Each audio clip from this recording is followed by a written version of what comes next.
அன்பிற்கினிய அல்லாஹ் நல்லடியார்களே, சமுதாய சீர்கேடுகளில் ஒன்று சினிமாவுக்கும் டிவிகளுக்கும் ஆபாசங்களுக்கும் நம் சமுதாயம் அடிமையாகி போயிடுச்சுன்னு சொன்னோம் இல்லையா? அந்த அடிப்படையில் அந்த குழந்தையை சாப்பிட வைக்கிறதுக்காக வேண்டி நிலாச்சோறு ஊட்டுகிற காலமெல்லாம் போய் இப்போ எந்த அளவுக்கு வந்துருச்சுன்னா, மொபைல் ஃபோனை கையில் கொடுத்து அது ஏதாவது பொம்மை படம் கார்ட்டூன் மாதிரி ஒன்றை போட்டு காமிச்சு அது வேடிக்கை பார்க்குற மாதிரி பண்ணி விட்டு, அந்த அம்மாவாவது கரெக்டாக சரி அந்த குழந்தை தான் அதை பார்க்குது, சோத்தை கரெக்டாக ஊட்டலாமல்ல, அந்த அம்மாவுக்கும் ஒரு செல்ஃபோன் வச்சு அதுக்கு என்ன படம் தேவையோ அந்த படத்தை ஆன் பண்ணி விட்டு 2 பேரும் படம் பார்த்துட்டு இருக்கிறாங்க. வாயில் அந்த செவுத்தில் காரை பூசுகிற மாதிரி சிமெண்ட் அப்புற மாதிரி இருக்கிற சோத்தை பூரா எடுத்து குழந்தை வாயில் திணிச்சு விட்டு சாப்பிடாத குழந்தைய சாப்பிட்டு வச்சுதான் பெருமிதமாக வேற போடுறோம். இன்றைக்கு சின்ன குழந்தைகளிலிருந்து நெஞ்சில் பசுமரத்தில் அடிச்சு ஆணி மாதிரி பதிஞ்சு போச்சு. குழந்தை செல்போனை பார்க்கலாட்டி தூங்க மாட்டேங்குது.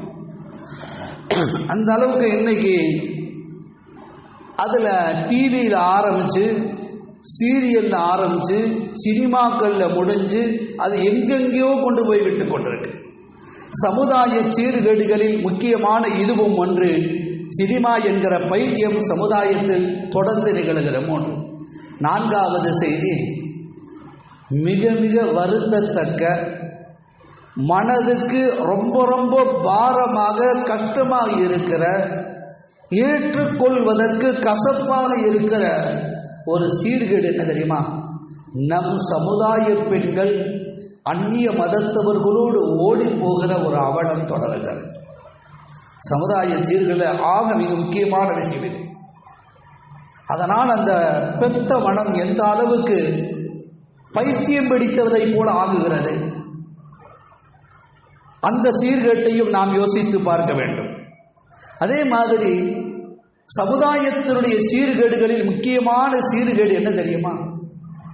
நபிகள் நாயகத்தின் காலத்தில் இருந்த பழக்கங்கள் எல்லாம் மாறி இரவு 12 மணிக்கு மேலே 1 மணிக்கு தூங்க வைக்கிற பழக்கம் எல்லாரும் அப்படி ஆகிவிட்டார். காலையில் பரக்கத்து நிறைந்த ஃபஜ்ருடைய நேரத்தில் எந்திரிக்கிற பழக்கம் போயிருச்சு. இதுவும் சமுதாய சீர்கேடுகளில் முக்கியமான ஒன்றாக திகழ்கிறது. இன்னைக்கு எல்லா பைத்தியங்களிலும் இன்னொரு பைத்தியம் என்னன்னு சொன்னால், அது என்னமோ சொல்கிறாங்க, என்னப்பா டிக்டாக், அது டிக்டாக்கு டப்மாஸு என்னென்னமோ இளவு பேர் வந்துட்டு வாயில் நுழைய மாட்டேன். சின்ன குழந்தையிலேருந்து பெரியவங்க வரையும் அதுக்கு அடிமையாக இருக்கிறாங்க. சமுதாய சீர்கேடுகளில் இன்னும் நிறைய உண்டு. அதே மாதிரி தான் இன்றைக்கு தலாக்குடைய விஷயம். கடந்த ஆண்டு ஹஜ்ரத் பெருந்தரை அவர்கள் எனக்கு அந்த தலாக்கு சம்பந்தப்பட்ட விஷயத்தையும் கொடுத்துருந்தாங்க இல்லையா? இன்றைக்கு சமுதாயத்தில் புறையோடி போயிருக்கிற, எல்லா இடங்களிலும் பரவி இருக்கிற சமுதாய சீர்கேடு பெண்கள் விதவை கோலத்தில் 20, 25, 30 வயசுக்குள்ள வாழ வேண்டிய பெண்கள் எல்லாம் விதவைகளாக, வாழ வெட்டிகளாக இன்றைக்கு வந்து நிற்கிறாள் என்று சொன்னால், காதல் என்கிற பித்தால், பைத்தியத்தால் பெத்தவங்களை தூக்கி எரிஞ்சிட்டு போற இவர்களுக்கு மத்தியில் நடக்கக்கூடிய முக்கியமான இது கொஞ்ச நாட்களில் தலாக்கு வரை கொண்டு போய்விடுகிறது. எவ்வளவு சீர்கேடு! ஒவ்வொன்றையும் மணிக்கணக்கில் பேச முடியும். அருமைக்குள்ளே இதில் குறித்து ஒரு முக்கியமான சில செய்திகளை மாத்திரம் நாம் நம்முடைய மனதுக்குள் ஆழமாய் பதிய வைக்க வேண்டும். இன்றைக்கு போதைகளுக்கு அடிமையாகி போன இளைஞர்கள், சின்ன வயசுல ஸ்கூல் படிக்கிற பசங்க, அதே மாதிரி ஸ்கூல் படிக்கிற பசங்கள்ல காலேஜ் படிக்கிற பசங்க, பிள்ளைகள், இன்றைக்கு நிறைய பேர்கள் எப்படி ஆயிடுச்சுன்னா போதைக்கு அடிமையாகிருக்காங்க. கொஞ்சம் அது என்னென்னமோ போதை சொல்றாங்க. அந்த போதைகளில் வித்தியாசமான போதைகள்லாம் வந்துருச்சு. என்னத்தையோ எடுத்து இந்த ஃபெவிகால் எல்லாம் இருக்குல்ல, அதில் போதை வர வைக்கிறாங்க. என்னென்னத்தையோ கலந்து அதை போட்டுட்டா அவனுக்கு ஒரு விதமாக மூளையில் போய் நின்று அவனை போதை ஏற்றுது. காலேஜில் படிச்சுட்டு இருக்கிறவன் செய்கிற காரியத்தை பாருங்க. இந்த மாதிரி நிறைய விஷயங்கள் உண்டு. பெருமானார் ரசூலுல்லாஹி ஸல்லல்லாஹு அலைஹி வஸல்லம் இந்த போதைகள் குறித்து சொல்லும் போது சொல்வார்கள், மன் ஷரிப ஹம்ரன் கத்ஹன், மன் ஷரிப ஹம்ரன் கத்ஹன் ஹராமுன் அலைஹி ராயிஹத்துல் ஜன்னா. இந்த ரசூலுல்லாஹி ஸல்லல்லாஹு அலைஹி வஸல்லம் சொன்ன ஹதீஸ் நினைச்சு பாருங்க. மன் ஷரிப ஹம்ரன் கத்ஹன், ஒரே ஒரு மிடர், ஒரு கிளாஸ், ஒரு வாட்டர் கிளாஸ் இருக்குல்ல, அதுல எவன் ஒருவன் ஹம்ரை அருந்துகிறானோ ஹராமுன் அலைஹி ராயிஹத்துல் ஜன்னா, அவன் மீது சொர்க்கத்தின் வாடை கூட ஹராமாகி போகும். அருமை நாயகம் ஸல்லல்லாஹு அலைஹி வஸல்லம் இந்த பொன்மொழி ஹதீஸை நினைச்சு பாருங்க. இந்த ஹதீஸுக்கு விளக்கத்தை எழுதுகிற முஃபஸ்ஸிர்கள் நிறைய பேர் சொல்லுவாங்க, நிறைய குடிக்க வேண்டிய அவசியம் இல்லை, கொஞ்சோன் குடித்தாலும், கால் கிளாஸ் கூட இல்லை, ஒரே ஒரு ஸ்பூன், ஒரு கரண்டி அளவுக்கு எடுத்து குடித்தாலும் அது ஹராம். இந்த ஹதீஸுக்கு கீழே அனஸ் ரலியல்லாஹு அறிவிக்கிற ரிவாயத் ஒன்று வரும். நான் சின்ன குழந்தையா இருந்தேன், ரொம்ப சின்ன பையனா இருந்தேன். அனஸ் ரலியல்லாஹு அறிவிக்கிறாங்க. இப்போ என்னுடைய வேலை என்னன்னா, ஒரு சஹாபி வீட்டில் விருந்து நடக்கிறது. அபூ தல்ஹா அப்படிங்கிற ஒரு நபி தோழர் வீட்டில், ஒரு சஹாபியின் வீட்டிலே விருந்து நடக்கிறது. இவங்க சின்ன பையனா இருக்கிற அந்த நேரத்தில் சாராயம் ஹராம் கிடையாது. ஜாகிலியத்துடைய காலத்தில் ரசூலுல்லாஹி ஸல்லல்லாஹு அலைஹி வஸல்லம் வந்த ஆரம்ப காலகட்டத்தில் எல்லாம் சாராயம் போதை ஹராமாக தடுக்கப்படவே இல்லை. ஆனால் நம்ம நாட்டில் குடிக்கிற இந்த மொடா குடியர்கள் எல்லாம் இல்லை, இது சாதாரணம். அரபிகள் அவங்க குடிக்கிற மாதிரி யாருனாலையும் குடிக்க முடியாது. போதைகளுக்கு அடிமைன்னா அவங்கள தான் சொல்லணும். நிறைய குடிப்பார்கள். எந்த அளவுக்கு சொன்னா, அனஸ் ரலியல்லாஹு அறிவிக்கிற ஹதீஸில் வருகிறது, குன்து சாகியன் ஃபீ பைத்தி அபி தல்ஹா. அபூ தல்ஹா சொல்றாங்க, நான் என்ன செய்வேன், எல்லாத்துக்கும் அந்த கிண்ணத்தில் ஊற்றி ஊற்றி ஊற்றி கொடுப்பேன். ஒரு கிளாஸ் குடிச்சு நிப்பாட்டுவாங்களா, அடுத்த கிளாஸ் நீட்டுவாங்க, அதுக்கு ஊற்றுவேன். இந்த கல்யாண வீடுகளில் ரசம், மோர், தயிர் இதெல்லாம் ஊற்றுவாங்கல்ல, பக்கெட்டில் எடுத்து ஊற்றுற மாதிரி எல்லாத்துக்கும் நான் தான் ஊற்றிட்டு இந்த சப்பளை செய்கிறேங்கிறாங்க. அனஸ் ரலியல்லாஹு சொல்லுகிறார்கள், அத்தனை பேர்களும் கிண்ணங்களை வைத்து கொண்டு மொடா குடியர்களாக குடித்து கொண்ட குடிகாரர்கள். அபூ தல்ஹா வீட்டில் நான் செஞ்சிட்டு இருக்கும்போது வெளியிலிருந்து ஒரு சத்தம் வந்தது. நல்லா கவனிங்க, வெளியிலிருந்து ஒரே ஒரு சத்தம் தான். என்ன சத்தம் தெரியுமா? குர்ஆனுடைய திருமறை வசனம் இறங்கிவிட்டது. இன்னமல் ஹம்ரு வல் மைசிரு வல் அன்சாபு வல் அஸ்லாமு ரிஜ்சும் மின் அமலி ஷைத்தான் ஃபஜ்தனிபூஹு லஅல்லகும் துஃப்லிஹூன். சாராயம் என்பதும் சூதாட்டம் என்பதும் அதே போல பந்தயங்கள் என்பதும் இவைகள் அனைத்துமே ஷைத்தானுடைய ஆக மோசமான மிக பெரிய செயல். இந்த செயலை விட்டும் நீங்கள் விலகிக் கொள்ள வேண்டும். இந்த வார்த்தை நீங்க கவனிங்க. சாராயம் ஹராம், சூதாட்டம் ஹராம், மது ஹராம், இப்படி எல்லாம் பந்தயம் ஹராம், எல்லாம் ஹராம்னு வருது. அந்த ஹம்ரு சாராய விஷயத்தை மட்டும் யோசிக்கும், போதையை தருகிற விஷயம். இதை விட்டும் ஹராம் அப்படிங்கிற உத்தரவு வருதையிலே ஃபஜ்தனிபு, அதை விட்டு விலகி நடந்தால் லஅல்லகும் துஃப்லிஹூன், நீங்கள் வெற்றி வரக்கூடும் அப்படிங்கிற திருக்குர்ஆன் ஷரீஃப் ஆயத்தை அறிகிறது. இத அபூ தல்ஹா வீட்டில் மதுக்கள் எல்லாம் ஊற்றி கொடுத்து கொண்டிருந்த நேரத்தில் வெளியில் வந்த சத்தம், அத்தனை பேர் என்ன செய்யறாங்க சொன்னா, மொடா குடியர்கள் அவர்கள் செய்கிற ஒரே என்ன தெரியுமா, அத்தனை பேர்களும் அந்தந்த கிண்ணத்தை, வாய்க்கு போன கிண்ணம் பாதி இருக்கு, சில பேருக்கு முக்காவாசி இருக்கு, சில பேருக்கு காவாசி இருக்கு, நினைச்சிருந்தா இதை மட்டும் குடிச்சு முடிச்சிடலாம் அப்படின்னு நினைக்கணுமல்ல. எப்போ இந்த சத்தம் அவங்களுக்கு வந்துருச்சோ, அந்த சத்தம் வந்த நேரத்தில் அவங்க கையில் வச்சிருந்த கிண்ணத்தை அப்படியே தூக்கி போட்டாங்க. கொஞ்சம் இந்த இடத்துல நம்ம நிலை யோசிச்சு பாருங்க. நாம் ஒருத்தர் ஹராமான காரியத்தை செய்யறான், அவனை போய் தடுக்க போகிறோம். இதை செய்யாதேன்னா ஒரு 2 நாள் டைம் கொடுங்க, ஒரு 2 மாதம் டைம் கொடுங்க இல்லையா? அல்லது என்ன செய்வோம், இதை கையில் வச்சிருக்க இதை மட்டும் குடிச்சு முடிச்சுக்கிறேன். அந்தந்த சஹாபிகள் அபூ தல்ஹா வீட்டில் விருந்து முடித்ததும் அத்தனை பேர்களும் அப்படியே தூக்கி எறிகிறார்கள். வீடுகளில் இருந்த பானைகள், சாராயத்தினுடைய பானைகள் அத்தனையும் வெளியே வருகிறது, ஊத்தி தள்ளப்படுகிறது. ஆறு போல் எல்லா வீடுகளுக்கும் வெளியே ஓடுகிறது. அரபு நாட்டினுடைய மொடா குடியர்களை போல உலகத்தில் குடிகாரனை பார்க்க முடியாது. அவ்வளவு மதுகளுக்கு அடிமையாகி போனவர்கள். மதுக்களும் அவர்களுக்கு சாதாரணம். சூதாட்டம் அத்தனையும் சர்வசாதாரணம். சமுதாய சீர்கேடுகளில் முக்கியமான பாவம் இதுதான். இதற்கு தீர்வு என்ன? அல்லாஹ் சொல்லி தந்தான், இதை விட்டு விலகுங்கள், நீங்கள் வெற்றி பெறக்கூடும். சில பேர் சொல்றாங்க ரசூலுல்லாவை போய் பார்க்கணும். அனஸ் ரலியல்லாஹு சொல்றாங்க, அவங்க தான் சப்ளை பண்ணிட்டு இருந்தாங்க எல்லா வீடுகள்லையும்.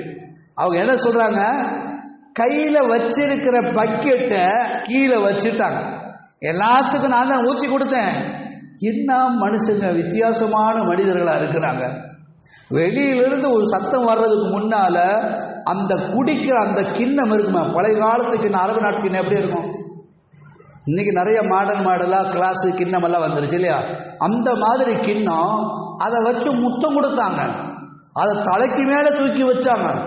உலகத்தை எதுமோ சொர்க்கத்துடைய இன்பத்தை தர்ற மாதிரி நினைச்சாங்க. ஆனா இப்படி முத்தம் கொடுத்து கொண்டிருந்த கிண்ணத்தை ஒரு சத்தம் வந்ததும் அப்படியே தூர எறிந்தார்களே, உடைத்து சுக்கு நூறாக்கினார்களே. என்ன மனுஷர்கள் இவர்கள், புரிந்து கொள்ள முடியவில்லை. அனஸ் ரலியல்லாஹு இதை பற்றி சொல்லுகிறார். சரி, இதை விட்டு விலகுங்கள் வந்துருச்சல்ல, ரசூலுல்லாவை சந்திக்கலாம். நபிகள் நாயகம் ரசூலுல்லாஹி ஸல்லல்லாஹு அலைஹி வஸல்லம் சந்திச்சு இதுக்கு விளக்கம் கேட்கலாம். வாங்க, என்னமோ சொல்றாங்க, ஆயத்து இறங்கிருச்சுங்கிறாங்களே, இவங்கள்ட்ட பேசலாம். ரசூலுல்லாவை சந்திக்க போகணுமா இல்லையா? இப்போ எல்லாமே சேர்ந்து நபிகள் நாயகத்தை சந்திக்க போகலாம். போகும்போது வாடை வரக்கூடாதா இல்லையா? இந்த சாராயத்தினுடைய வாடைய என்ன அத்தரு தடவினாலும், என்ன சென்ட் பூசினாலும் அந்த வாடையில் அவ்வளோ சீக்கிரம் போகாது. இன்னைக்கு இருக்கக்கூடியதே போகலன்னா 1400 வருஷத்துக்கு முன்னால குடித்து கொண்டிருந்த அந்த ஹம்ரு சாரா எப்படி இருக்கும்? வாடை 6 நாளைக்கு தான்.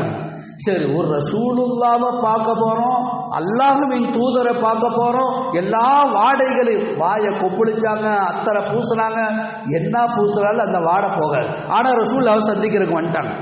பெருமானா ஸல்லல்லாஹு அலைஹி வஸல்லம் அவங்கள்ட்ட போய் கேட்குற, யார் ரசூலல்லாஹ், இப்படி ஒரு செய்தி வந்துச்சு, ஏதாவது வழி இருக்குதா? நபி ஸல்லல்லாஹு அலைஹி வஸல்லம் ஒரே வார்த்தை சொன்னாங்க, குல்லு முஸ்கிரின் ஹராமுன், போதை ஊட்டுகிற அனைத்தும் ஹராம். நபி ஸல்லல்லாஹு அலைஹி வஸல்லம் சொன்ன வார்த்தை என்னங்க? போதை ஊட்டக்கூடிய அனைத்தும் ஹராம். அதுக்கு கூட ஒரு வார்த்தையை சேர்த்து சொன்னாங்க, கதீலுஹு வ கதீருஹு ஹராமுன். அது கொஞ்சமா இருந்தாலும் சரி, அதிகமாக இருந்தாலும் சரி. சில பேர்த்துக்கு போதைக்கு அடிமையான எத்தனை கிளாஸ் குடித்தாலும் ஸ்டடியாக நிற்பான், ஒன்றும் செய்யாது. ரசூலுல்லாஹ் என்ன சொல்கிறாங்க? கலீலுஹு வ கதீருஹு ஹராம்.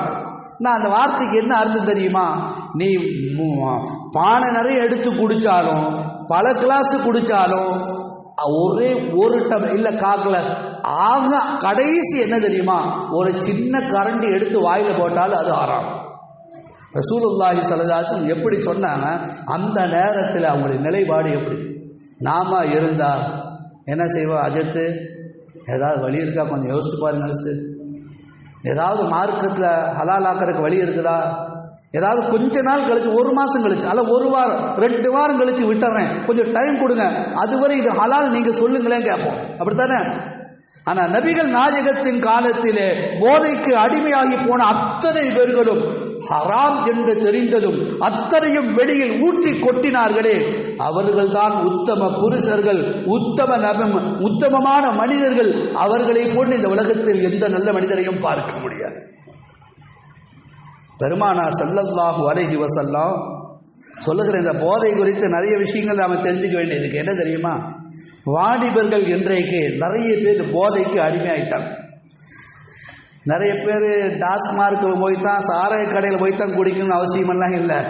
இன்னைக்கு போதை ஏத்தருக்கு எத்தனையோ வந்துச்சு. ஆரம்பத்தை சொன்னல்லவா, டேப்லெட் மாத்திரையில் வந்துருச்சு. சில மாத்திரையை வாயில் போட்டால் யாருக்குமே தெரியாது, அந்த மாதிரி போதை. அதே மாதிரி பவுடர்கள் வந்துருச்சு. இன்னும் என்ன சொன்னால், சில இன்ஜெக்ஷன் ஊசிகளை போட்டால் போதை எரிக்கிறது. சில இதுகளை இத்தினூன்னு நாக்குக்கு கீழே வச்சோம்னா அல்ல உதட்டுக்கு கீழே வச்சிட்டோம்னா எக்கச்சக்கமான போதை ஏற்றலாம். ஆனால் யாருக்குமே தெரியாது, எந்த வாடையும் வராது. அவன் ஆட்டோமேட்டிக்காக அப்படியே தலைகீழ போதை உலகத்துக்கு வேற ஒரு உலகத்துக்கு போயிடும். இன்னைக்கு படிச்சுட்டு இருக்கிற நிறைய இளைஞர்கள் மோசமான பாதையை நோக்கி சமுதாய சீர்கட்டு போனதில் முக்கியமான பங்கு நாம் எல்லாரையும் கண்காணிக்க வேண்டும். என் பையன் நல்ல பையன், கிழிச்ச கோட்டை தாண்ட மாட்டான், அவனுக்கு எந்த பழக்கமும் இல்லை. பெற்றோர்கள் சான்றிதழ் கொடுப்பதிலிருந்து கொஞ்சம் நிதானிக்க வேண்டும், அவனை கண்காணிக்க வேண்டும். நம்முடைய பிள்ளைகளை பசங்க எங்கே போகிறாங்க, யாரோடு தொடர்பு வச்சுருக்காங்க, அவங்க எப்படிப்பட்ட நிலைகளில் இருக்கிறாங்க, பெற்றவங்க யாராவது கண்காணிக்கிறாங்களா? எதுக்குமே நேரம் இல்லை. அல்லாஹ் பாதுகாக்க வேண்டும் இந்த உம்மத்தை. இன்னும் சொல்ல போனால் சில பேர் என்ன செய்கிறாங்களா, அதுக்கு காசு இல்லைன்னா போதை தலைக்கு ஏறுற மாதிரிக்கு காசு இல்லைன்னு சொன்னால் மெடிக்கலில் போய் அதுக்குன்னு சில சிறப்புகள் 2-3 பாட்டில் வாங்கிக்கிறான். வாங்கி அப்படியே முழுசாக குடிச்சிட்டா அவன் அதையே அறியாமல் போதையாக ஆயிடுறான். இதெல்லாம் எந்த விதமான போதைன்னு தெரியல. சமீபத்தில் எங்கேயோ கண்டெடுக்கப்பட்ட விஷயமா, எல்லா செய்திகளிலும் வந்த விஷயம், அத்தனை இடங்களிலும் போதைக்கு அடிமையானவர்களை எல்லாம் இன்னைக்கு எல்லா தங்கும் விடுதிகளிலும் சோதனை செய்யப்பட்டு நிறைய போதைப் பொருட்கள் இன்றைக்கு அகப்பட்டு கொண்டிருக்கிறது. அதில் வயசு எத்தனை பார்த்தா 15லிருந்து 20-25க்குள்ள பள்ளிக்கூடத்தில் படிக்கக்கூடிய பிள்ளைகள் புத்தகங்களை தூக்க வேண்டிய கரங்கள் போதை பழக்கத்துக்கு அடிமையாகி போயிருக்கிறார்கள். இந்த சமுதாயம் எங்கு போய் நிற்கும்? ஒழுக்கங்களையும் உயர்ந்த பண்புகளையும் பழக வேண்டிய இந்த சின்ன பிராயத்தில் போதை பழக்கம் ஆயிடுச்சுன்னா அவன் யாருக்கு கட்டுப்படுவான்? தாய் தந்தைகள் இல்ல, ஊருக்கல்ல, ஜமாத்துக்கல்ல, யாருக்குமே கட்டுப்பட மாட்டான். அவனை யார் வந்தாலும் காப்பாற்ற முடியாது. அவனுக்கு நேர் வழி ஹிதாயத் எது என்பதை காட்டி கொடுக்கிற ஒரே வழி பள்ளி வாசல்களும் மக்தபு மதரசாக்களும் இஸ்லாமிய பிரசங்கங்களும் இவைகள் மாத்திரமே அவருடைய உள்ளச்சத்தை கொண்டு வர முடியும். உள்ளத்திற்குள் உண்மையான அல்லாஹ் நல்லடியார்களே, அல்லாஹ் இந்த சமுதாய சீர்கட்டிலிருந்து இந்த உம்மத்தை பாதுகாக்க வேண்டும். சமீபத்தில் போதை தடுப்பு பிரிவை சார்ந்த காவல்துறை ஆய்வாளர்கள் சொல்றாங்க, சுமார் 6 லட்சம் டன் போதைப் பொருட்கள் எல்லாம் பறிக்கப்பட்டதாம். 6 லட்சம் டன் எவ்வளவு போதைப் பொருள், எத்தனை கோடி அது. சரி, இதெல்லாம் எங்கிருந்து கண்டுபிடிச்சாங்க, எந்த நாட்டிலிருந்து வந்துச்சு, எந்த இடத்தில் கண்டுபிடிக்கப்பட்டுச்சு அப்படின்னு கேட்டா, அல்லாஹு அக்பர், அதிர்ச்சியான செய்தி. காவல்துறை சொல்லுகிறது, காலேஜ் ஸ்டூடெண்ட்ஸுகளுக்காக வேண்டி சப்ளை செய்வதற்காக வேண்டி 6 டன் போதைப் பொருட்கள் இறக்கப்பட்டு சொல்றாங்க. சமீபத்தில் 2 நாளாக ஒரு செய்தி ஓடிட்டு தான் இருக்கு. செய்திகளை பார்த்துட்டு தான் இருக்கிறோம், படிக்கிறோம். பெரிய தோட்டம் ஏதோ ஒரு பகுதியில் கழிப்பிடத்தில் என்று நினைக்கிறேன், அதையெல்லாம் ஃபோட்டோ எடுத்து பேப்பரில் போட்டிருக்கிறாங்க.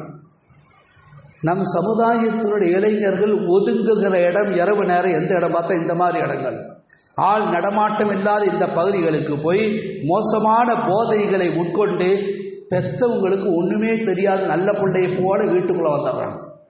தாய் தந்தைகள் கண்காணிக்கிறதே கிடையாது. இந்த பாவம் யாருக்கு சேரும்? இவர்கள் நரகத் வரை கொண்டு போய் சேர்க்கிற மிகப்பெரிய பாவத்தை இந்த பெற்றவங்க செய்கிறாங்க. நாளை கியாமத்துடைய நாளையிலே நரகத்தை நோக்கி செல்லுகிற பொழுது அவன் சொல்வான், யா அல்லாஹ், உலகத்தில் நான் பாவம் செய்த பொழுது என் தாய் என்னுடைய தந்தை கண்டிக்கவில்லை, எனவே எனக்கு கொடுக்கிற தண்டனை விட பல மடங்கு தண்டனை இவர்களுக்கு கொடு என்று நம்ம பெற்றவங்க வாயிலிருந்து, நாம பெற்ற நம்ம வளர்த்து ஆளாக்கிய நம் பிள்ளைகளின் வாயிலிருந்து வர வேண்டுமா? இப்போ முதல்ல அவங்களை கண்காணிக்க, ஓதுதல் சரியா இருக்கிறதா, தொழுகை இருக்கிறதா, அவனுடைய நடத்தை எப்படி இருக்கிறது, எந்த பசங்களோடு தொடர்பு கொண்டிருக்கான், தயவு செய்து கண்காணியுங்கள். ஒவ்வொரு வீடுகளிலும் இருக்கிற குடும்பத்து பெண்கள் தன் பிள்ளைகளை கண்காணிக்க வேண்டும். சின்ன வயசிலிருந்து எந்த தவறு நடந்தாலும் அதை தட்டி, அதை கண்டித்து, ஊக்கப்படுத்தி நல்வழிப்படுத்துவதற்குண்டான முயற்சியை பெற்றோர்கள் செய்ய தவறினால் சமுதாயத்துடைய சீர்கேடுகள் இன்னும் அதிகமாகி கொண்டே இருக்கும். அதற்கு தீர்வுகளே இருக்காது. அதே மாதிரி போதைகளில் இன்னும் சில விஷயம் சொல்கிறாங்க. சில பொருட்கள் எல்லாம் இருக்குது, நம்ம எல்லாம் சூடாக்குறது. அடுப்பில் சுடு தண்ணியை பற்ற வச்சு இது பண்ணுற மாதிரி சூடாக்கி அதை அப்படியே முகர்ந்து பார்த்து விட்டால் அந்த மூளைக்கு போய் அந்த போதை ஏற்றுதான். போதைகளை எத்தனை வகையெல்லாம் இருக்கு. பழைய காலத்து ஆட்கள் யாரை கேட்டால் என்ன சொல்லாங்க, சாராய் தெரியும், கல்லு தெரியும், அவ்வளோதான். இன்னைக்கு பேர் தெரியாத அளவுக்கு நிறைய பேர் வந்துருச்சு, ஒன்றுமே இல்லை. நிறைய பேர் என்ன சொன்னாங்க, அந்த போதைகள்லாம் அது இல்லை, போதை பீரெல்லாம் பரவாயில்லங்கிறான், விஸ்கி இருக்கு அதெல்லாம் போதை கொடுக்காதுங்கிறான். இவன் முடிவு செய்யறதுக்கு இவன் யாருன்னு கேட்கறேன். எந்த அரசு காதி தீர்ப்பு சொல்லியிருக்காங்க பீர் குடிக்கிறது கூடும், விஸ்கி குடிச்சுக்கலாம், போதை ஆகாது, கொஞ்சம் உடம்பை ஏற்றும் அவ்வளவுதான் என்று சொல்லுபவர்கள் சிந்திக்க வேண்டும். அதாவது போதை தடுப்பு பொருளிலே ஆய்வு செய்யக்கூடிய ஆய்வு அதிகாரிகள் சொல்றாங்க 26 பொருள்களை பட்டியலிட்டு எப்படி சொல்லுகிறார்கள், இதுவெல்லாம் போதை தரும் பொருள். இன்னைக்கு 2024 ஆய்வு செய்யக்கூடிய சிஐடி இவங்க கொடுக்கிற அறிக்கை வச்சல்ல, இவங்கெல்லாம் அறிக்கை கொடுக்கறதுக்கு முன்னால 1400 வருஷத்துக்கு முன்னால அழகாக சொன்னார்கள் நபிகள் நாயகம், குல்லு முஸ்கிரின் ஹராம், போதை ஊட்டுகிற எல்லாமே ஹராம், ஹராம், கொஞ்சமா இருந்தா என்ன, அதிகமா இருந்தா என்ன, எல்லாமே ஹராம் தான். அருமைக்குரியவர்களே, இந்த சமுதாய சீர்கேடிலே அடுத்த கட்டத்தை நோக்கி நாம் போவோம். என்ன தெரியுமா, சினிமா பைத்தியம் கொஞ்சம் நஞ்சமெல்லாம் இல்லை. ஒரு காலம் இருந்துச்சு, தியேட்டரில் போய் டிக்கெட்டு வாங்கி கியூவில் நின்று அந்த இடத்துல சினிமா பார்க்குற காலமெல்லாம் போய் இன்னைக்கு எதுக்கும் எங்கேயும் கஷ்டப்பட வேண்டிய அவசியமே இல்லை. இருக்கிற இடத்துல மொபைலை தட்டி அதை அப்படியே டவுன்லோடு பண்ணி அதை பார்த்துட்டு அதையே வாழ்க்கையாக பைத்தியமாக்கி கொண்டு எத்தனை பேர் அழைகிறான் தெரியுமா? நவுதுபில்லா, அல்லாஹ் பாதுகாக்க வேண்டும். சினிமா பைத்தியம் இந்த அளவுக்கு இருக்கக்கூடாது. சினிமாவை எடுக்கக்கூடியவர்களே சொல்லுகிற செய்தி என்ன தெரியுமா, இது ஒரு time pass, just time pass அப்படின்னு போடுறான். நேரத்தை கடத்துவதற்கு ஒரு கற்பனை கதை அப்படித்தான் போடுறான். நிஜ வாழ்க்கை அல்ல, கற்பனை அப்படின்னு போடுறான். நம்ம ஆள் என்ன செய்யறான் தெரியுமா, சின்னவர்களிலிருந்து பெரியவர்கள் வரை அந்த சினிமாவை பார்த்துவிட்டு அதையே வாழ்க்கையாக ஆக்கி கொண்டு வாழுகிறார். இது மிகப்பெரிய சமுதாயத்துடைய சீர்கேடு சொல்ல வேண்டும். கொஞ்சம் வாஞ்சம், அல்லாஹ் அக்பர். அதுல நிறைய பேர் இப்படி சொல்றாங்க, நம்ம அஜர்த்து எவ்வளவுதான் பயான் செஞ்சாலும் மக்கள் தாடி வைக்கிறது இல்லை, எவ்வளவுதான் சொன்னாலும் தலைக்கு தொப்பி போடுறது எதுவுமே பண்றது இல்லை, இல்லையா? திடீர்னு பார்த்தா அஜர்த்தே ஆச்சரியப்படுறாரு. என்ன பார்த்தா திடீர்னு பார்த்து சின்ன சின்ன வயசு பசங்க எவ்வளோ அழகா தாடி வச்சாரு, சூப்பரா இருக்குப்பா, எப்பப்பா வச்ச தாடி, ஊரு பூரா தாடியா இருக்கு. அப்புறம் அஜர்த்து தனியா விசாரிச்சு பார்த்தாரு. அப்பதான் தெரியுது, ஏதோ ஒரு படம் ஒன்று ரிலீஸ் ஆக போகுதாமா, அந்த தலைவர் அவன் தாடி வச்சிருக்கான், நாம அந்த படம் ரிலீஸ் ஆகிறப்ப இவன் தாடி வைக்கிறான். யார் ரோல் மாடலா வச்சிருக்கா பாத்தீங்களா? நடிகர்கள் ஒண்ணுக்குமே ஆகாதவங்க, யாரையும் தரந்தாழ்த்தி பேசல, அவங்கெல்லாம் ரோல் மாடலா? ஆனா காபிர்களை நீ எப்படி ரோல் மாடலா எடுத்துக்கலாம்? நமக்கு ரோல் மாடல் முன்மாதிரி யாரு? நபிகள் நாயகம் ஸல்லல்லாஹு அலைஹி வஸல்லம் தான். அதுல நிறைய பேர் தலையுடைய முடி ஸ்டைலெல்லாம் மாற்றிருக்கான். வீட்டில் அத்தா அம்மா பேச்சு கேட்டு நல்லபடியாக மொட்டை அடிப்பான், நல்லபடியாக முடி எடுப்பான், கரெக்டாக இருப்பான். திடீர்னு அந்த சினிமா பைத்தியம் எப்போ வந்துச்சோ முடியெல்லாம் வித்தியாசமாக, ஒரு சைடு பூரா அந்த தேங்காய் சுரண்ட கரண்டிகள் அதை வச்சு குரண்ட மாதிரி என்னென்னமோ மாறி கேட்டால் இது ஒரு ஸ்டைல், இது என்னமோ பேருங்கிறான். வாயிலே நுழைய மாட்டேங்குது. சலூன் கிடக்கானுங்க அத்தனையும் மனப்பாடம். நம்ம பசங்களுக்கு கேட்டால் அழகாக சொல்லுவாங்க அந்த பேரெல்லாம்.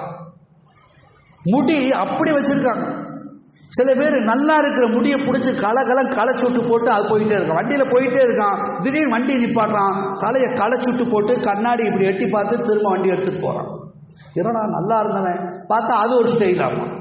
இதுவெல்லாம் எங்கிருந்து பழகிருக்காங்க? சினிமாவிலிருந்து பழகிருக்காங்க. சினிமா பைத்தியம் எந்த அளவுக்கு போகிறது என்று சொன்னால், அவன் போடுற மாதிரியே ட்ரெஸ் நம்ம இளைஞர்கள் போட ஆரம்பிச்சிட்டாங்க. அவன் வைக்கிற மாதிரி தாடி இவன் வைக்கிறான், அவன் வைக்கிற மாதிரி மீசை இவன் வைக்கிறான், அவன் மீசை எடுத்தா இவனும் மீசை எடுக்கிறான், தாடி எடுத்தா இவனும் தாடி எடுக்கிறான். ஒன்றுக்குமே ஆகாத தரிகட்டு போனவன், எதுக்கும் ஆகாதவன், அல்லாஹ் ரசூல் தெரியாது, கலிமா சொல்லாதவன், ஒரு காபிரா வாழுபவன் அந்த நடிகரை நடிச்சு போட்டு வேற இடத்துல வேற வேலையில் இருப்பான். இவன் அதை பார்த்துட்டு பைத்தியமா சுத்திக்கிட்டு இருக்கிறான். நான் கேட்குறேன், சமுதாயத்துடைய சீர்கேடுகள் மிகப்பெரிய சீர்கேடு சினிமான்னு சொன்னால், அந்த சினிமாவை பார்த்து யாராவது ஒருத்தர் திருத்தி இருக்கான உலகத்தில் யாராவது சொல்ல முடியுமா? சொல்லுங்க, யாரும் சொல்ல முடியும். படத்தை எடுக்கிறவன்னு சொல்கிறான், கற்பனை கதை, இது ஒரு டைம் பாஸ் ஜஸ்ட் அப்படின்னு சொல்கிறான். இன்னைக்கு வாழ்க்கையை ஆக்கி கொண்டு வாழுகிறான். இன்னைக்கு என்னென்ன தப்பு உலகத்தில் நடக்க, கொலையிலிருந்து, விபச்சாரத்திலிருந்து, போதையிலிருந்து, சண்டை போடுறதிலிருந்து எதுவெல்லாம் சினிமாவில் வருகிறதோ அதை பார்த்து அப்படியே வாழ ஆரம்பிச்சிட்டான். சினிமாவை பார்த்து சீரழிந்து போனவர்கள் உண்டு, கெட்டு போனவர்கள் உண்டு. ஒருத்தனை கூட உலகத்தில் காட்ட முடியாது சினிமாவால் இவன் திருத்தி வாழ்ந்தான், இவனுடைய வாழ்க்கையே வேற மாதிரி போகுது என்று ஒருத்தன் சொல்ல முடியுமா? யாருனாலையும் சொல்ல முடியும். சினிமா உலகத்தில் இருக்கக்கூடியவங்களே நிறைய பேட்டி கொடுப்பாங்க, கேள்விப்பட்டிருப்பீங்க, செய்திகள் எல்லாம் பார்த்துருப்பீங்க. அதற்கென்று இணையதளங்கள் உண்டு, அதற்கென்று நியூஸ்கள், வாரப்பத்திரிக்கை, மாசப்பத்திரிக்கை, டைரி, இதெல்லாம் உண்டு. அதில் மேரி கியூன் என்று சொல்லப்படக்கூடிய ஒரு பெண்மணி, அவன் யாருன்னு சொன்னால், சினிமா உலகத்துக்குள்ள நுழைஞ்சு நடிக்க ஆரம்பிச்சா. ஃபர்ஸ்ட் கொஞ்ச நாள் கழிச்சு என்ன செஞ்சா, அவள் டைரக்டர் ஆகிட்டான். அதுக்கடுத்து சினிமா தயாரிப்பாளராக மாறி போன இவள் மியூசிக் டைரக்டராக எல்லா துறைகளையும் செய்து முடித்து விட்டு ஆஸ்கார் விருது பெற்றிருக்கக்கூடிய மேரி கீன் என்று சொல்லப்படக்கூடிய அந்த பெண்மணி கொடுக்கிற பேட்டி என்ன தெரியுமா? சினிமா நல்லவங்க வர்ற இடம் கிடையாது, மோசமான ஏரியா, இந்த பக்கம் யாரும் தலை வச்சு படுத்துறாதீங்க, ஒரு பெண்மணி சொல்லுகிறாள். அப்போ சினிமாவிலேயே காலமெல்லாம் கழிச்சவ அவ வாயிலிருந்து வருகிறது மோசமான ஏரியா, நஜீசுடைய ஏரியா வராதுன்னு சொன்னா நம்ம மக்கள் அதுக்கு பின்னால் தான் போயிட்டு இருக்கணும். சமுதாயத்திற்கு சீர் எவ்வளவு மோசமா போயிட்டு இருக்கு. அருமைக்குரிய அல்லாஹ்வுடைய ஒருத்தம் கூட சேலஞ்ச் பண்ண முடியாது. சினிமா பார்த்து நான் தெரிஞ்சுட்டேன், எங்கள் அத்தா அம்மா சொல்கிற பேச்செல்லாம் கேட்குறேன், அவங்க கடைக்கு போச்சோன்னா போகிறேன், பெற்றவங்களுக்கு ரொம்ப மரியாதை கொடுக்குறேன், யாரும் சொல்ல முடியாது. அதை பார்த்து தான் தப்பு செய்யறது. சமீபத்தில் ஒரு 5-6 வருஷத்துக்குள்ளே நடந்த நிகழ்ச்சி, 9-10 வயசு கூட இல்லை, கிளாஸுக்கு வர்ற டீச்சரை கொலை பண்ணிட்டான். ஏன்டா கொலை பண்ண? சென்னையில் நடந்த விஷயம். அன்றைக்கு பத்திரிகையில் ஃபேமஸாக எல்லா ஸ்டேட்டுகளையும் வந்த செய்தி. இப்போ அவன்கிட்ட பேட்டி கேட்டால் அவன் சொல்கிறான், இந்த படத்தை பார்த்து அதனால் கொலை செய்யறது எப்படின்னு தெரிஞ்சுக்கிட்டேன், அதனால் இந்த டீச்சர் கொண்டேன்னு பேட்டி கொடுத்தான். எல்லா பத்திரிகைகளும் வந்துச்சா? ஆக சினிமா என்பது களிசடை. அதற்கு அடிமையாகி போன நம்முடைய இளைய சமுதாயத்தை, நம்முடைய குழந்தைகளை, பிள்ளைகளை, குட்டிகளை, அத்தனை பேர்களை வெளியேற்றி நல்வழிப்படுத்தி நல்ல வழியின் பக்கம் நான் அவர்களை கொண்டு செல்ல வேண்டும். அருமையானவர்களே, இன்றைக்கு சினிமாவுக்கு அடிமையாகிறதை விட அதை விட இன்னொரு சுவாரஸ்யமான, தாய்மார்கள் இதை கேட்டால் கண்டிப்பாக கோவிச்சுக்குவாங்க. சீரியலுக்கு அடிமையாகி போயிருக்கிறாங்க. நாடகத்தொடர் ஒன்றை விடுறதில்லை. ஏதாவது ஒரு வீட்டுக்கு விருந்தாளி வந்தால் அவன் தொலைஞ்சான். 1ஆம் களிமாவிலிருந்து 5ஆம் களிமா வரைக்கும் எத்தனை களிமா இருக்கோ எல்லா களிமாவையும் மனசுக்குள்ளே சொல்லி திட்டுவாங்க. ஒரு சீரியல் பார்த்துட்டு இருப்போம், மகரிப்புக்கு பின்னால் சீரியல் நல்லா ஓடக்கூடிய நேரம் எதுங்க? திங்கள் முதல் வெள்ளி வரை போடுவான் இல்லையா? ஒவ்வொரு நாடகத்திலையும் எதையும் போடுவான். அதுக்கு நிறைய பைத்தியங்களாகி போனவர்கள் நம்முடைய சமுதாயத்தில் உண்டு. சீரியல் பார்த்துட்டு இருக்கும்போது வீட்டுக்கு விருந்தாடி வந்தால் அவ்வளவுதான், வெளியில் சொல்ல மாட்டாங்க. யாரோ கதவு தட்டுவாங்க, பெல் அடிப்பாங்க, கதவு திறந்து வந்த திறக்கும் போதே திட்டி தான் தரப்படும். பாலா போன நல்ல சீரியலை போடிக்கிட்டு இருக்குது, இந்த நேரம் பார்த்து வந்துட்டாளுகள், எந்த நேரம் வரலே தெரியாத இவளுக்கு, திட்டிக்கிட்டே கதவை திறந்துக்கிட்டு முகத்தை சுளித்து கொண்டே அரைகுறை புன்னகையோட வாங்க அப்படிங்கிறது. சமீப காலங்களில் எல்லா வீடுகளிலும் சீரியல் டிவி ஓடிட்டு இருந்துச்சுன்னா அது வரவேற்பெல்லாம் இருக்கிறது இல்லை. கதவு தட்டினாலும் மரியாதை இல்லை, வீட்டுக்குள்ளே போனால் மரியாதை இல்லை, வீட்டுக்குள்ளே போய் உட்கார்ந்ததுக்கு பிறகும் கூட வந்தவங்களை வரவேற்று ஏதாவது உபசரித்து பேசணுமல்ல, அந்த தன்மை இல்லை. என்ன செய்கிறாங்க தெரியுமா? டிவி வைக்கிறதுக்கு கிச்சன் பக்கம் கூட போகிறதில்லை. ஓடிட்டு இருக்கிற சீரியலுக்கு இடையில விளம்பரம் ஓடிச்சுன்னா அப்போ போய் டிவி வச்சு கொண்டு வந்து விருதாளிகளுக்கு கொடுத்து தாட்டி விடும். போனதுக்கு பிறகு கதவை தாப்பு விட்டு அப்பாடா போயிடுச்சு, யாரும் வரக்கூடாது, இந்த சீரியல் முடிகிற வரைக்கும். ஏன் இப்படி தெரியல? சீரியல்களுக்கும் சினிமாவுக்கும் அடிமையாகி போன இந்த சமுதாயம் கொஞ்சம் யோசிக்க வேண்டும். இது நல்வழிப்படுத்துமா? அது ஒரு கற்பனை. அதை கொண்டு வாழ முடியாது, அதை கொண்டு சொர்க்கத்துக்கு போக முடியாது. எந்த மனுக்கும் அல்லாஹ் நாளைக்கு மறுமையில் அல்லாவும் கேட்க மாட்டான், முன்கரணிக்கு கேட்க மாட்டாங்க. என்ன இந்த சீரியல் எபிசோடு எத்தனை ஓடுச்சு? யாரெல்லாம் நான் 400 எபிசோடு, அதில் நான் 250 தான் பார்த்தேன், அதுக்குள்ளே என் உயிரை கைப்பற்றி கூட்டிகிட்டு வந்துட்டாங்க, இன்னும் 150 சீரியல் பாக்கி இருக்கு. அப்படி எல்லாம் கேள்வி கேட்பானா? அப்படி யாராவது பதில் சொல்ல முடியுமா? அப்படி ஏதாவது நடக்குமாங்கிறேன். அதில் நீ நேரத்தை செலவழித்தா அந்த நேரம் உனக்கு திரும்ப கிடைக்கவே செய்யாது. சமுதாய சீர்கேடிலே மனதை பறிகொடுத்து விட்டு தவறான வழியை நோக்கி செல்கிற நம்முடைய பாதைகளை நாம் மாற்றிக்கொள்ள வேண்டும் என்பதை நல்ல நேரத்தில் உங்களுக்கு நான் தெரிவித்துக் கொள்கிறேன். அருமைக்குரியவர்களே, இன்னொரு முக்கியமான செய்தி என்னன்னு சொன்னா, 2வது சீரழிவு சினிமாவை பற்றி சொன்னோம். முதல் சீரழிவு என்னங்க? போதை, இல்லையா? அதுக்கு அடுத்து இன்னொரு இதையும் சொல்லுவதற்கு முன்னால் இன்னும் சில முக்கியமான செய்திகளை உங்களுக்கு நான் சொல்ல வேண்டும். இன்றைக்கு சமுதாயத்தில் ஜீரணிக்க முடியாத, சொல்லுவதற்கே கசப்பாக இருக்கும், கேட்பதற்கும் கஷ்டமாக இருக்கும், நம்முடைய குடும்பத்து பெண்கள் லா இலாஹ இல்லல்லாஹ் முஹம்மது ரசூலுல்லாஹ் திருக்கலிமாவை ஒழிந்து இஸ்லாத்தின் அடிப்படையை சொல்லி ஒழுக்கத்தோடு வளர்த்து வந்த நம்முடைய பிள்ளை அடுத்தவரை நம்பி ஓடி போகிற இந்த அவலம் இந்த சமுதாயத்தில் நிறைய நடக்கு. அந்த பெத்தவங்க பத்துவா சும்மா விடுமா? சின்னதிலிருந்து பிறந்ததிலிருந்து ஒரு 15-16 வயசு வரை எப்படியெல்லாம் அந்த குழந்தையை வளர்த்து ஆளாக்கி அந்த தாயின் தந்தை குழந்தையை பார்க்குறப்பெல்லாம் சிரித்து சிரித்து சந்தோஷப்படுவாங்க, பார்க்குறப்பெல்லாம் தூக்கி தூக்கி கொஞ்சுவாங்க. அவளுக்கு ஒரு வழி சொன்னால் தாய் தந்தை யாரும் பொறுத்துக்க மாட்டாங்க. அல்லா என் பையனுக்கு காய்ச்சல் வந்துருச்சு, அல்லா என் பிள்ளை எவ்வளோ கஷ்டப்படுது, அல்லா என் பேரன் பேத்தியை பாரு, எப்படி அல்லாட்ட அழுது துவா செய்யணும். ஆனால் அந்த பச்சிலம் குழந்தைகள் ஒரு 15-16 வயசு வரும்போது எவனோ ஒருத்தரை பார்த்து அவனுடைய சதை பிடித்து போய் கலர் பிடிச்சு போய் அவன் ஒத்த வரியில் வார்த்தை எழுதி வச்சுட்டு போயிடுறான். என்ன தெரியுமா? என் மனதுக்கு பிடித்தவனோடு நான் ஓடி போகிறேன், என்னை தேட வேண்டாம், அஸ்ஸலாமு அலைக்கும் ஒரு லெட்டர் எழுதி வச்சுட்டு போயிடுறான். அந்த அவமானத்தை பெத்தவங்க யாராவது தாங்க முடியுமா? நான் கேட்குறேன், பெத்தவங்களுடைய மனசை நோக்கடிச்சு உனக்கு பிடிச்சவனோட ஓடி போனா உன் வாழ்க்கை சிறப்பாயிருமா? அந்த வாழ்க்கை உருப்படுமான்னு கேட்குறேன். பெற்றவர்களின் மனதை நோகடித்து விட்டு வெளியே செல்கிற எந்த பிள்ளையும் வாழ்க்கையும் உருப்பட்டதாக சரித்திரமில்லை. யாரும் கோபித்துக் கொள்ள வேண்டாம். சமுதாயத்தில் நடக்குகிற மோசமான சீர்கேடு என்னங்க அநியாயம். வெளியில போனா தலை காட்ட முடியல, பார்க்கிறவனெல்லாம் கேட்கிறான், என்னப்பா புள்ள அப்படிங்கிறான். அட கேட்கிறவனுக்காவது அறிவு வேணாமா? பெத்தவங்க மனசு நொந்து போய் உட்கார்ந்துருக்காங்க, ஏற்கனவே புள்ள ஓடி போயிருச்சு, வெளியில பார்க்கிறவனெல்லாம் கேட்டா அவன் இன்னும் செத்துக்கொண்டே இருப்பார்கள். அது கேட்கலாமா? முதல்ல சில இடங்கள் இருக்குது நாசூக்கா நாகரிகமா நடக்கும். சில பேருக்கு குழந்தை பேர்கள் இடம் கொஞ்சம் லேட்டாகும், அவங்கள பார்த்து இந்த மாதிரி கேட்டக்கூடாது. அந்த மாதிரி இடங்களில் நாசூக்கா நாகரிகமா போயிடும். அப்புறம் நல்ல செய்தி வந்துருச்சா அப்படி கேட்டால் அவங்க மனசு கஷ்டப்படுமா கஷ்டப்படாதா? ஓடி போகிற குடும்பத்தில் அவங்கள பார்த்து இப்படி கேட்கலாமாக்க?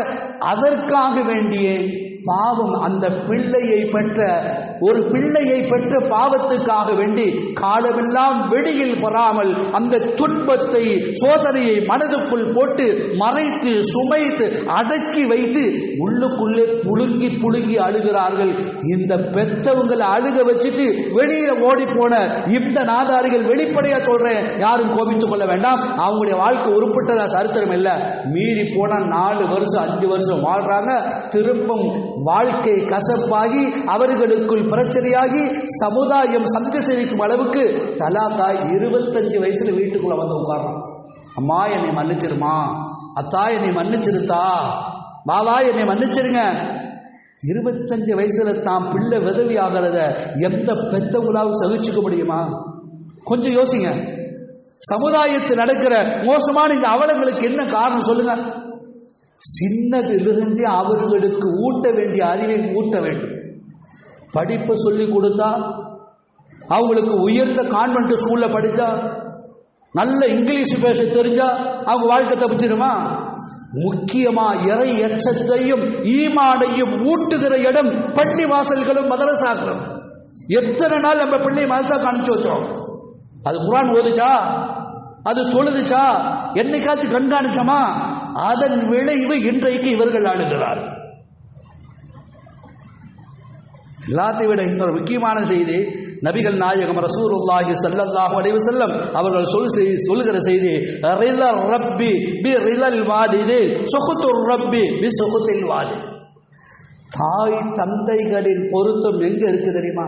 அல்லாஹ்வுடைய பொருத்தம் வேணுண்டா அத்தா அம்மா பெத்தவங்களுடைய பொருத்தம் இருந்தா தான் உனக்கு அல்லாஹ்வுடைய பொருத்தம் கிடைக்கும்.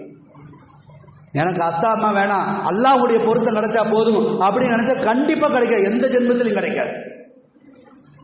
அதே நேரத்தில் அல்லாஹ்வை கோபப்படுத்தணும்னு நினைச்சா ஒண்ணும் இல்லை, அத்தாவையும் அம்மாவையும் பெத்தவங்களை கண்ணீர் வெடிக்க வச்சா அவங்களுக்கு கோபத்தை நீ வர வச்சினா ரப்பனுடைய கோபம் கண்டிப்பா உனக்கு உண்டு. அப்போ வீட்டு விட்டு ஓடி போகிற பெண்கள் பெத்தவர்களை நோகடித்து விட்டு போகிற வாழ்க்கையை நாம் என்னவென்று சொல்வது? இப்படிப்பட்ட பெண்களால் ஒட்டுமொத்த சமுதாயத்துக்கும் சீர்கேடு, உலகமெல்லாம் பேசப்படுகிற மோசமான செய்தியாக அவள் ஆகிவிடுகிறாள். அல்லாஹ் பாதுகாக்க வேண்டும். நம் சமுதாயத்தில் இருக்கிற நம்முடைய சமூக கண்மணிகளை, நாம் பெற்றெடுத்த நம்முடைய பெண் குழந்தைகளை ஒழுக்கத்தோடு வளர்க்க வேண்டும். மார்க்க கல்வி சொல்லிக் கொடுக்கப்படுகிற இடத்துக்கு அவளை அனுப்ப வேண்டும். இறை அச்சம் வந்து விட்டதா? தொழுகிறாளா? அல்லாஹ்விடத்தில் அழுகிறாளா? தஹஜ்ஜுத் தொழுகை நேரத்தில் எழுந்து தொழுகிறாளா? இதை கண்காணித்து பாருங்கள். அவள் திருமணம் முடித்து வாழுகிற காலத்தில் அல்லாஹு அக்பர், அவள் படுகிற சந்தோஷம், அவளுக்கு பிறக்கிற குழந்தை எல்லாத்தையும் பார்த்து பெத்தவங்க அப்படியே சந்தோஷப்படுகிற அந்த ஆனந்தம் இருக்கிறது, அல்லாஹ்வுக்கு உலகத்தில் சொல்லி மாற முடியாது. சின்ன வயசுல அவள் லெட்டர் எழுதி வச்சுட்டு போனதுக்கு பின்னால என்ன சொன்னா? என்னை விட்டுட்டு போயிட்டாளே அப்படின்னு. அதுக்கு முன்னால் நாம யோசிக்கணும், அந்த சாய் தந்தையர்கள் அவங்கள்ட்ட ஊர் மக்கள் யாராவது உன் பிள்ளை இப்படி எல்லாம் தப்பு பண்ணதுன்னு சொன்னா, அப்பவும் தப்பு செஞ்சதை மறைக்கிறதுக்காக வேண்டி பெத்தவங்க சொல்ற ஒரு வார்த்தை என்ன தெரியுமா? என் புள்ள கிழிச்ச கோட்டை தாண்டாதுன்னு சொல்லுவாங்க. நீ என் பிள்ளையெல்லாம் குறை சொல்லாத. தப்பு செஞ்சிருப்பாங்க, ஆனா அவங்களுக்கு வக்காலத்து வாங்கி இப்படி பேசுறதுடைய விளைவு என்ன தெரியுமா? ஒரு தவறான பாதை, மிகப்பெரிய சமுதாய சீர்கேட்டை நோக்கி போகும். கிழிச்ச கோட்டை தாண்டாதுன்னு சொன்னவங்க இப்ப என்ன சொல்றாங்க? காம்பவுண்ட் சுவர் ஏறி குதிச்சு அந்த பக்கம் போயிட்டாங்க. கிழிச்ச கோட்டை தாண்டாதாமா, அவ்வளவு பெரிய காம்பவுண்ட் சுவரை தாண்டி போயிடுச்சு. இன்னொரு அதிர்ச்சியான செய்தி சொல்லவா? சின்ன குழந்தையா இருக்கும்போது உங்க புள்ள படிக்கும்போது, ஒட்டுமொத்த சமுதாயத்தில் நடக்கிற இதை சொல்லுகிறேன் அருமைக்குரியவர்களே. ஸ்கூலில் படிக்கும்போது 5 வயசு 6 வயசு குழந்தை தான். பள்ளிவாசல் இருந்தால் சொல்லக்கூடாது, சொல்லித்தான் ஆகணும். என்ன தெரியுமா? டான்ஸ் ப்ரோக்ராம் எல்லாம் ஸ்கூலில் வைப்பாங்க. ஆனுவல் டே, அதே மாதிரி சுதந்திர தினம், அப்படி ஒவ்வொரு ஸ்கூலில் சில நேரங்களில் நிகழ்ச்சிகளை வைப்பாங்க. இப்போ அந்த நேரத்தை ஒவ்வொரு குழந்தைகளுக்கும் ஒரு ப்ரோக்ராம் கொடுத்துருப்பாங்க. இப்போ அதில் பெருமையாக அத்தா அம்மா சொன்ன, என் குழந்தை இன்றைக்கி ஆண்டு விழாவில் பேச போகுது, ஆண்டு விழாவில் பாட்டு படிக்க போகுது, இன்றைக்கி அந்த நிகழ்ச்சியில் டான்ஸ் ஆட போகுது, பெருமையாக சொல்லுவாங்க. என் புள்ள சாதனை படைக்குதுன்னு சொல்ல வர்றதை எப்படி சொல்கிறாங்க? கடைசியில் என்ன நடக்குதுன்னா, ஸ்கூலில் மோசமான ஒரு பாட்டை போட்டுவிடுவோம். அந்த பாட்டுக்கு ஏற்கனவே பயிற்சி கொடுத்து இப்படி ஆடு அப்படி ஆடு சொல்லி டான்ஸ் பயிற்சியெல்லாம் கொடுத்துருப்பாங்க. பாட்டுகளில் மோசமான பாட்டு என்னப்பா? தமிழ் பாட்டு. யாரை கேட்டால் சொல்லலாம், கட்டிப்பிடி கட்டிப்பிடி. அது என்னப்பா? அது ஆக மோசமான பாட்டு. அது அந்த பாட்டை போட்டுவிட்டு அந்த குழந்தைய டான்ஸ் ஆட விட்டாங்க. அப்போ அவங்க அத்தா அம்மாவும் அந்த நிகழ்ச்சியில் ஸ்கூலில் இருக்கிறாங்க. பத்தியா, என் குழந்தை எவ்வளோ அழகாக டான்ஸ் ஆடுச்சு. அந்த பாட்டு சொல்ல முடியாத பாட்டு நான் சொல்லல, இப்போ சொல்லிட்டு அது ஞாபகத்தில் வச்சுக்கணும். அந்த பாட்டுக்கு என் பிள்ளை என்ன மாதிரி டான்ஸ் ஆடுச்சு தெரியுமா? 5 வயசு குழந்தை. அதுல வர்ற வார்த்தையில ஓடி போலாமாங்கிற ஒரு வார்த்தை வருது அந்த பாட்டு. அதுக்கு என்ன மாதிரி ஆடிச்சு தெரியுமான்னு சொன்னா, இன்னைக்கு 15 வயசுல 18 வயசுல அந்த புள்ள ஓடி போனதுக்கு பின்னால இவன் ஆடுகிறான். ஏண்டா அன்னைக்கு 5 வயசு குழந்தையாக இருக்கும்போது அந்த ஓடி போலாமா பாட்டுக்கு அப்படி கை தட்டனிய, இன்னைக்கு ஓடி போயிருச்சு, என்ன செய்ய போற? சமுதாயத்தின் சீர்கேடா இல்லையா? யோசிக்க வேணாமா? ஒட்டுமொத்த இஸ்லாமிய சமுதாயத்துக்கும் அவப்பெயர்கள். இதிலிருந்து நம் இளைய சமுதாயத்தை மீட்டெடுக்க வேண்டும், நல்வழிப்படுத்த வேண்டும், பக்குவப்படுத்த வேண்டும் என்றால் நாம் வர வேண்டிய இடம் இறை ஆலயமான மஸ்ஜிதுகளுக்கு வர வேண்டும், பள்ளிவாசல்களுக்கு வர வேண்டும். அங்கு நடக்கிற மதரசாக்களில் ஒழுக்கங்கள் போதிக்கப்பட வேண்டும். வீட்டில் இருக்கிற போது சிறு பிராயத்திலிருந்தே நல்லொழுக்கத்தை சொல்லி பழக்க வேண்டும். பெருமானார் ஸல்லல்லாஹு அலைஹி வஸல்லம் சொல்லுகிற இன்னொரு ஹதீஸ் என்ன தெரியுமா? பெற்றவங்களுடைய ரிலாவை பெற்றவர்கள் வாழ்க்கையெல்லாம் ரொம்ப இன்பமாக வாடுவோம். அதே நேரத்தில் தாய் தந்தைகளின் மனசை நோக்கடிச்சு வீட்டை விட்டு ஓடி போகிறாங்களே, கொஞ்சம் யோசிச்சு பாருங்க. ஸல்லல்லாஹு அலைஹி வஸல்லம் சொல்றாங்க, லா யமூது மௌத ஸூஇ இன்னல் பார லைஸத் லஹு மௌது ஸூஇ. அதாவது தாய் தந்தையர்களின் பொருத்தம் பெற்று துஆவை வாங்கி வாழுகிற குழந்தை இருக்கும் அல்லவா, அவர்களுக்கு எந்த காலத்திலும் கெட்ட மௌத்துங்கிறதே வராது. நிச்சயமாக நல்லவர்கள், அவர்களுக்கு கெட்ட மௌத்தே கிடையாது. நல்லவர்கள் அப்படிங்கிற பட்டியல் யாருக்கு வர்றா? தாய் தந்தையர்களின் பேச்சை கேட்பவர்கள். தாய் தந்தை என்ன சொல்றாங்களோ கொஞ்சம் கூட தட்டாம அவர்களுக்குரிய மரியாதையை கொடுத்து யார் நல்லவனா வாழுறானோ அவளுக்கு உலகத்துல கெட்ட மௌத்தே கிடையாது. இந்த இதிலிருந்து அப்படி தலைகீழ திருப்புங்க. நேர் ஆப்போசிட் மீனிங் என்னங்க?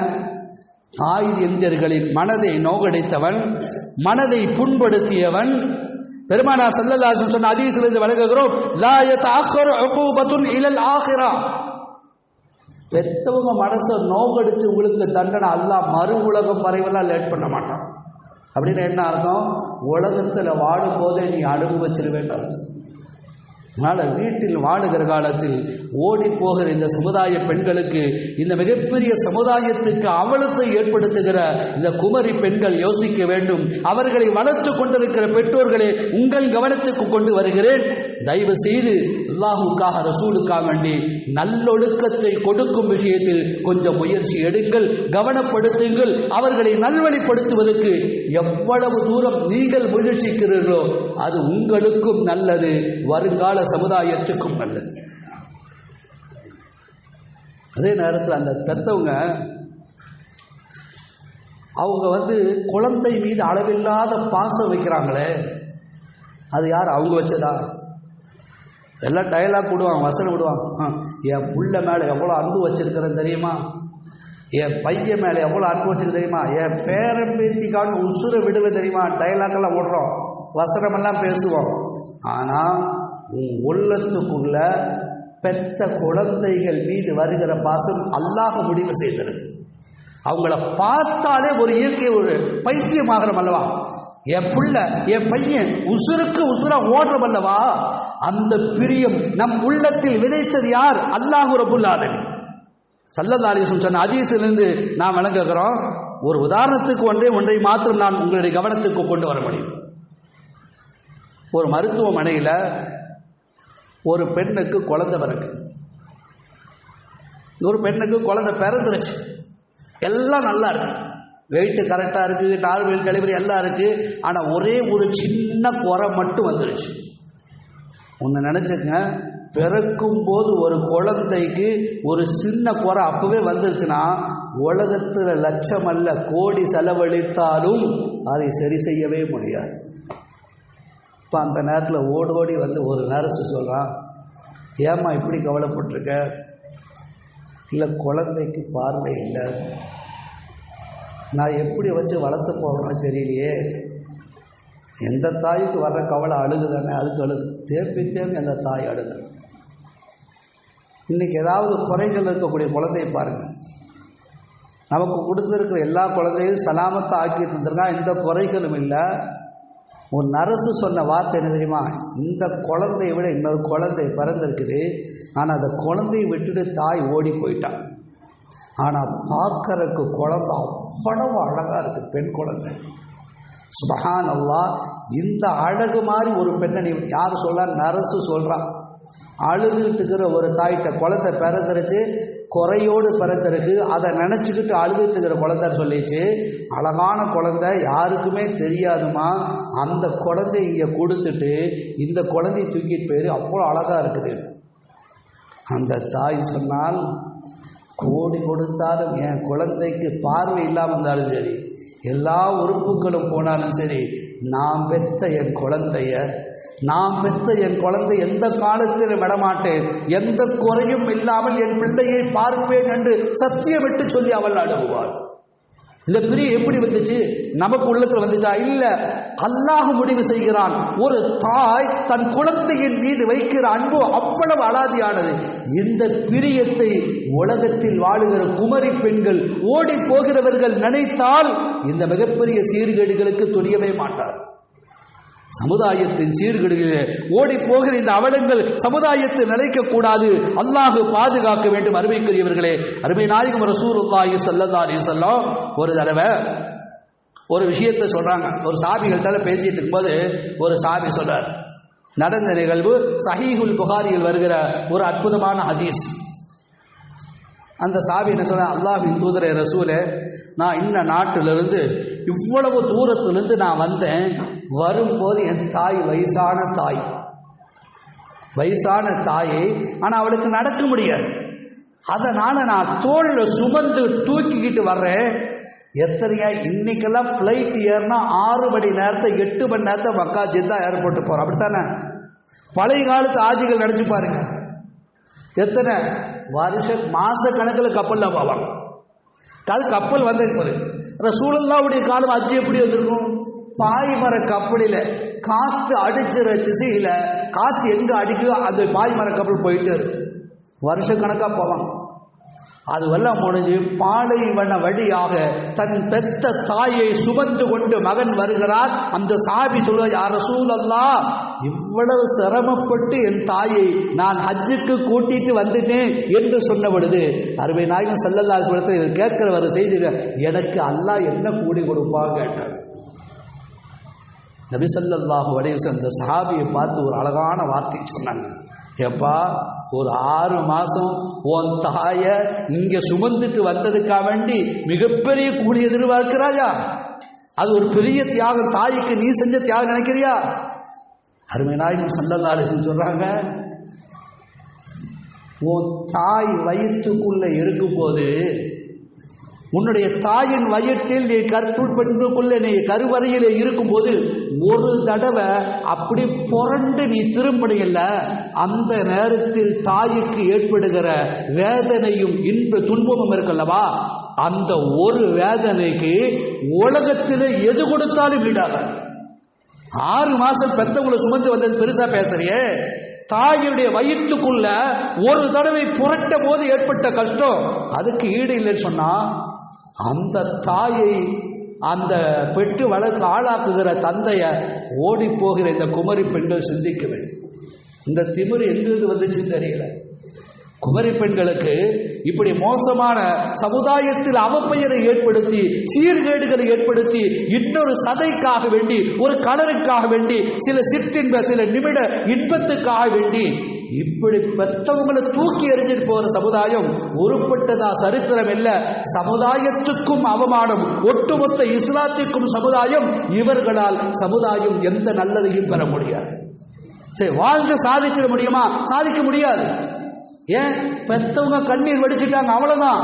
அல்லாஹ் இவர்களுக்கு தண்டனையை மறுமை வரை விட மாட்டான். நாயகம் ஸல்லல்லாஹு சொன்னார்கள், லா யதஅக்கரு அருமை நாயகம் ஸல்லல்லாஹு சொன்னார்கள், இலல் ஆகிரத்தி, கியாமத்து வரைக்கும் தண்டனை பிற்படுத்த மாட்டான், உகூபத்தன். அப்படி சொன்னால் சமுதாயத்தின் சீர்கேடுகளை ஒவ்வொன்றையும் நாம் சிந்தித்து பார்க்க வேண்டும். பெருமானார் ரசூலுல்லாஹி ஸல்லல்லாஹு அலைஹி வஸல்லம் சொல்லுகிற இன்னொரு முக்கியமான செய்தி, பெண்களுக்கும் கொடுத்திருக்கிற சுதந்திரம் இருக்கு, கொஞ்ச நெஞ்சமல்ல. அல்லாஹ் அவ்வளவு சுதந்திரத்தை கொடுத்தது.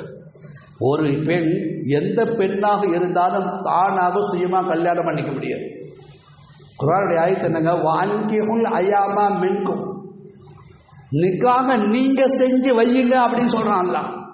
ஈஜாபு கபூல் சமுதாயத்தில் சொல்றமே, நிக்காவுடைய மஜ்லிஸ் ஈஜாப் கபூல் செஞ்சு வைக்கிறமே, அதில் என்ன செஞ்சு வையுங்கன்னு அர்த்தம். அதில் வழிமார்கள் அந்த பொண்ணுக்கு பொறுப்பெடுத்திருக்கிற பெண் போய் கேட்டதுக்கு பிறகுதான் கபில்து என்று அந்த பெண் சொல்ல முடியும். இல்லை மாப்பிள்ளை நேரடியாக போய் பொண்ணு போய் நான் உன்னை விரும்பி லவ் பண்ணுறேன், உன்னை காதலிச்சேன், உன்னை நான் நிக்கா செஞ்சுக்கிறேன், என்னை ஏற்றுக்க நேரடியாக கை கொடுத்தா ஷரீஅத்தின் சட்டத்தின்படி இந்த நிக்காக செல்லாது. அந்த பெண்ணுக்கு பொறுப்புதாரிகள் யாரோ, தாயோ தந்தையோ அல்லது யாரு பெற்றெடுத்தவர்களோ அல்லது தந்தை வழி உடன் பிறந்தவர்களோ யாராகிலும் ஒருவர் வக்கீல் சொல்ல வேண்டும், நான் இந்த திருமணத்தை செய்து வைக்கிறேன், ஏத்துக்கிறியா? மாப்பிள்ளை சொல்லணும் கபில் தூ ஏற்றுக்கொண்டேன்னு சொல்லணும். இதுதான் சட்டம். ஓடி போகிற இந்த பெண்கள் எந்த விஷயத்தில் இப்படியெல்லாம் யோசிக்கிறார்கள் என்று தெரியவில்லை. அருமைக்குரிய அல்லாஹ் நல்லடியார்களே, எல்லாத்தையும் விடும் கொடுமையிலும் கொடுமை என்ன தெரியுமா?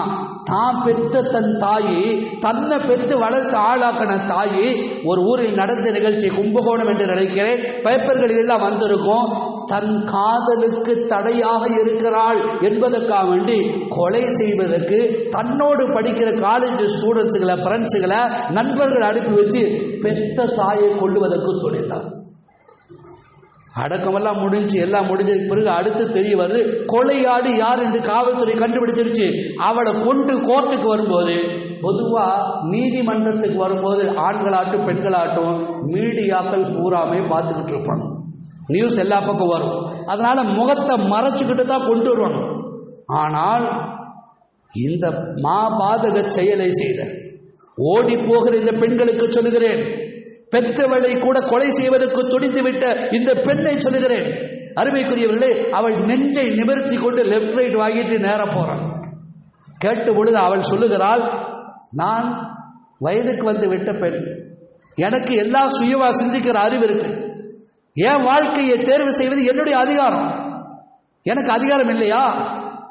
மீடியாக்கள் முன்னால, பத்திரிகையால் அத்தனை பேருக்கு முன்னால ஒரு பெண், குமரி பெண் துணிச்சலா கேட்கிறார் சொன்னா இவருடைய வழி எப்படி இருக்கும் என்று பாருங்கள். பாவம், இந்த பெண்ணை பெற்றதுக்கான அந்த பெற்றவங்க என்ன செய்ய முடியும்? அந்த அவமானத்தையும் அவர்கள் தாங்குகிறார்கள். சமுதாயத்தில் இப்படி எத்தனையோ நடக்கிறது. அருமைக்குரியவர்களே, தன்னுடைய காதலுக்கு தடையாக இருந்ததால் பெற்றவர்களை கூட கொல்லுவதற்கு துணிந்த இந்த பெண்களை போன்றவர்கள் நினைத்து பார்க்க வேண்டும். சமுதாயத்தில் இது போன்ற குற்றங்கள் பெருகி வருகிறது. சமுதாயத்தின் மிகப்பெரிய சீர்கேடுகள். இதற்கு தீர்வு என்ன? ஒரே நிரந்தர தீர்வு. அத்தனை பேருடைய உள்ளத்திலும் இறை எச்சம் வர வேண்டும், ஈமான் வர வேண்டும், அல்லாஹ் ரசூலுடைய பயத்தை ஊட்ட வேண்டும். அப்படி வளர்க்கிற பிள்ளைகள் தான் பெற்றவர்களின் கட்டுப்பாட்டில் கடைசிகளை மாறி வாழுவார். 5வது படிக்கும் போது தான் மகனுக்கு அந்த செல்போன் வாங்கி கொடுக்குறாங்க, இந்த வச்சுக்கப்பா மகனை, அவன் நல்லது தான் செய்வான். அவன் ராத்திரி 12 மணி வரைக்கும் தூங்குறதே இல்லைங்க.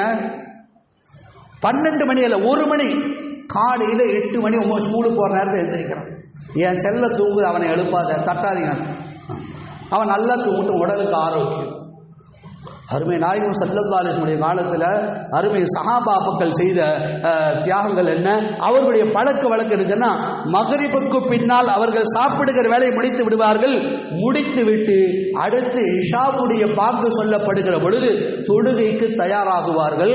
தொழுகையில் நிற்கும் போதே அவங்களுக்கு தூக்கம் வர ஆரம்பிச்சு. அவருடைய பழக்கம் என்ன? அருமை நாயகம் ஸல்லல்லாஹு அலைஹி வஸல்லம் சொன்ன ஒரு அற்புதமான ஹதீஸ், கான யக்ரஹு நௌம கப்லல் இஷாஇ வ யக்ரஹு பஅதஹா, அதாவது இஷாவுக்கு பின்னால் பேசுவதை ரசூலுல்லாஹ் வெறுத்தார். உலக விஷயம் எதுவும் பேசக்கூடாது. இஷாவுக்கு முன்னால் தூங்குவதையும் ஸல்லல்லாஹு அலைஹி வஸல்லம் வெறுத்தார். ஸஹீஹுல் புகாரியில் வருகிற ஒரு அற்புதமான ஹதீஸ். இந்த ஹதீஸின் அடிப்படையில் நம்முடைய குடும்பத்தார்களை பழக்கப்படுத்தும். தாய் ஒரு பக்கம், தந்தை ஒரு பக்கம், பிள்ளை ஒரு பக்கம், மொபைல் போனை நோண்டிக்கிட்டு 12 மணி வரைக்கும் என்ன வேலை? அவன் எங்கே சாட் பண்ணுறான்? அவன் அஸ்ஸலாமு அலைக்கும் அந்த நேரத்தில் பதில் அனுப்பிச்சிட்டுமா? இல்லை, அந்த நேரத்தில் 12 மணி 1 மணிக்கெல்லாம் செல்போனில் யாருக்கும் தெரியாமல் அவன் சாட் பண்ணுறாங்கன்னா அந்த பையனை கண்காணிக்க வேண்டாமா? ஆனால் பெற்றவங்க நாம் என்னதான் செய்யணும்? கடைசியில் சமுதாயத்துக்கு ஏற்படுத்துகிற சீர்கேடு, ஒரு பாவம் நிகழ்ந்து விடுகிற பொழுது அந்த நேரத்தில் அழுது நமக்கு என்ன பயன்? சிறு பிராயத்திலிருந்து அவர்களை பக்குவப்படுத்த வேண்டும். பெருமானார் ரசூலுல்லாஹி ஸல்லல்லாஹு அலைஹி வஸல்லம் சொன்ன நிறைய செய்திகள் உண்டு. அவைகளின்படி வாழுகிற நசீபை நம் அனைத்து பேர்களுக்கும் தந்துவிட வேண்டும். அருமைக்குரியவர்களே, இன்றைக்கு இருக்கிற வாலிபர்கள்லாம் ஆண்கள் பெண்கள் வயது எல்லாத்தையும் சேர்த்து சொல்கிறேன். இன்றைக்கு ஆபாசங்கள் பெருகிவிட்ட காலகட்டம். உலகத்தினுடைய ஒட்டுமொத்த செய்தி நிறுவனம் ஒன்று சொல்லுகிறது, ஒரு நிமிடம் அல்ல, ஒரு உலகத்திலேயே ஆபாசத்தை படங்களை பார்க்கறது உலகத்தில் நிறைய நாடுகள் இருக்கு. அதுல எல்லை மீறி போன நாடு, உலகத்தில் ஆக அதிகமாக பார்க்குற நாடு எதுக்குன்னா இந்தியா, ஸ்ரீலங்கா. இதை சொல்றாங்க. ஏன் அதுக்கு காரணம் சொல்றாங்க, ஒரு செகண்ட், ஒரு நிமிஷம் அல்ல, ஒரு செகண்டுக்கு 28,250 ஆபாச படங்கள் டவுன்லோட் ஆகிறது. எத்தனைங்க? பத்திரிகை செய்தி 28,250 படம் ஆபாச படம். எது? நிமிஷத்துக்கு அல்ல, செகண்ட், பெர் செகண்ட். அப்ப அதெல்லாம் யாரு பார்க்கற? இந்தியாவில், தமிழ்நாட்டில், இந்தியா, ஸ்ரீலங்காவில் சின்னஞ்சிறுசுக இளசுக அவங்க கையில் மொபைல் போனை கொடுக்கலாமா?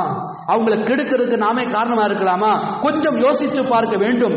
அதே நேரத்தில் இன்றைக்கு நடைபெறுகிற மோசமான செயல்களுக்கெல்லாம் பெற்றவர்கள் பிள்ளைகளின் மீது கவனம் செலுத்தாமல் இருப்பதுதான் என்பதை நான் இந்த நேரத்தில் உங்களுக்கு நான் நினைவுபடுத்துவேன். அருமைக்குரிய அல்லாஹ் நடிகார்களே, அருமை நாயகம் ரசூலுல்லாஹி ஸல்லல்லாஹு அலைஹி வஸல்லம் சொல்லிக் கொடுத்த எல்லா நல்ல வழிகளை பின்பற்றி நடக்கிற நசீபை அல்லாஹ் நம் அனைத்து பேர்களுக்கும் தந்தருள வேண்டும் என இந்த நல்ல நேரத்தில் நான் வாய்ப்புக்கு நன்றி கூறி விடைபெறுகின்றேன். ஆமீன் ஆமீன். வஆகிரு தஅவானா அல்ஹம்துலில்லாஹி ரப்பில் ஆலமீன். அஸ்ஸலாமு அலைக்கும் வரஹ்மத்துல்லாஹி தஆலா வபரகாத்துஹு.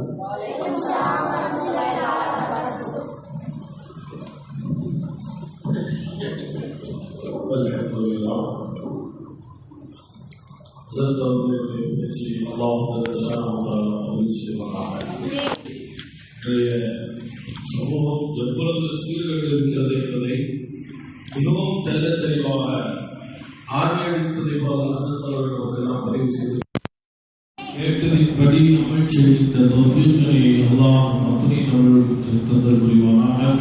இன்ஷா அல்லாஹ் நாளை சிறப்புரையாக ஈரோடு மாணிக்கம்பாளையம் பள்ளியினுடைய தன்மைமா ஷேக் முகமது லாவுதீன் அவர்கள் வருகை தர இருக்கிறார்கள். அனைவரும்